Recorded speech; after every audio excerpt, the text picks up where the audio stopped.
In this video, I'll show you how to create a drop-down list in Microsoft Forms. Drop-down questions help keep your forms clean and make it easier for users to select answers. Let's walk through the process step by step. Begin by opening your web browser and going to Microsoft's free Office Online portal. This service lets you access many Microsoft tools directly from your browser without installing anything. When the page loads, look for the Sign In option and click on it. You will be taken to a secure page where you can enter your Microsoft account details.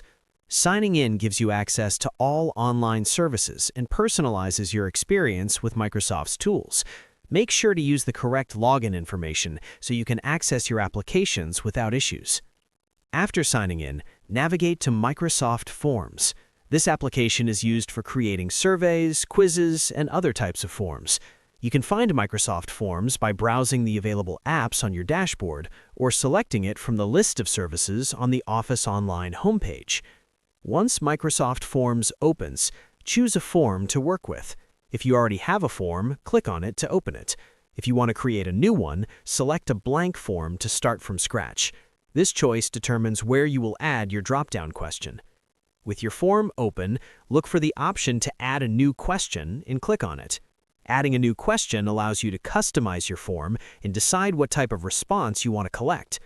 After adding the question, click on the menu represented by 3 dots. This menu gives you access to extra settings in different question types. From the options that appear, choose the setting that allows you to turn the question into a drop-down list. The drop-down feature lets respondents select one answer from a list instead of typing manually. This makes your form more organized and helps you collect more consistent data while improving the user experience. By following these steps, you have successfully created a drop-down question in Microsoft Forms.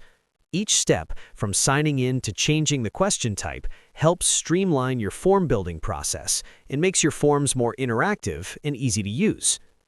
You're now ready to add drop-down menus to your Microsoft Forms and make your surveys more professional and user-friendly.